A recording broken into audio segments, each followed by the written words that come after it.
গত 16 জুলাই চট্টগ্রামের পাঁচলাইশ থানাধীন মুরাদপুর এলাকায় যে হত্যাকাণ্ডটি হয়েছিল ওদিন 3 জন আমাদের সমন্বয়করা শহীদ হয়েছিলেন। এদের মধ্যে একজন হচ্ছে ফয়সাল আহমেদ শান্ত, একজন হচ্ছে ওয়াসিম আকরাম, আর একজন হচ্ছে ফজলে রাব্বি। এই 3টি হত্যাকাণ্ডের সাথে চট্টগ্রামে যারা হেভিয়েট আওয়ামী লীগের নেতারা ছিলেন এবং তাদের সাথে ফজলে করিম সহ তাদের অস্ত্রধারী সশস্ত্র সন্ত্রাসীরা পুলিশ বাহিনীকে নিয়ে আমাদের ছাত্র জনতার উপর হামলা করে।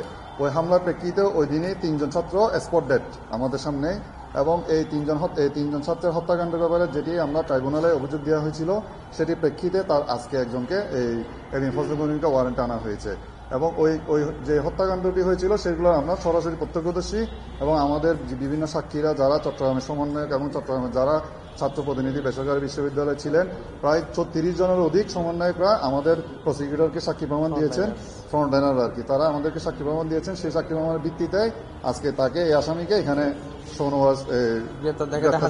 হাজির করা হয়েছে। ওনার অবস্থান হচ্ছে চট্টগ্রাম শহরে কোতোয়ালি থানা পাথরঘাটা ওনার বাসভবন যেটা আছে সেখানে। উনি যদিও একটি উপজেলার সংসদ, কিন্তু উনি অবস্থান ছিলেন যে চট্টগ্রাম শহরে। ওনার যে বিভিন্ন উপজেলা থেকে আমরা দেখেছি রাউজান এবং বিভিন্ন উপজেলা থেকে সন্ত্রাসী বাহিনী চট্টগ্রামে এসে ছাত্র জনতার উপর ছাত্রলীগ যুবলীগের সন্ত্রাসীরা এখানে এসেছে, এবং আমরা এই তথ্যটাও আমরা জানি এবং আমরা বিভিন্ন ছাত্র এবং গোয়েন্দা সংস্থাদের কাছে আমরা এই তথ্যটা পেয়েছি।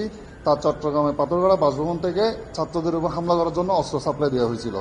ওখানকার যারা শীর্ষ সন্ত্রাসী হেলাল আকবর বাবর এবং নুরুল আজম রনি তারা সহ ফজলে করিমের নেতৃত্বে তারা সরাসরি এই অস্ত্রগুলো সাপ্লাই দেওয়া হয়েছিল ছাত্র জনতার উপর গুলি বর্ষণের জন্য।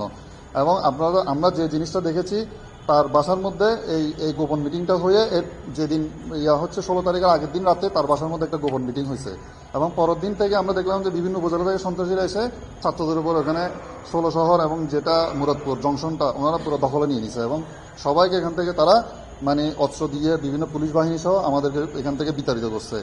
পরবর্তী আমরা দেখলাম বিভিন্ন এদের যেগুলো সন্ত্রাসী ছিল আমরা স্পেসিফিক নাম বলছি, এবং এগুলো আমাদের প্রসিকিউটর থেকে বলা হয়েছে এগুলা তারই ছাত্রলীগের রাউজান উপজেলার অনেক সন্ত্রাসী বাহিনী অস্ত্র নিয়ে সেখানে আসে। বিভিন্ন ভিডিও ফুটেজ এবং আমরা বিভিন্ন আমাদের নিজেদের মোবাইলে ধারণকৃত কিছু ফুটেজ আমরা ওনাদেরকে দিয়েছি।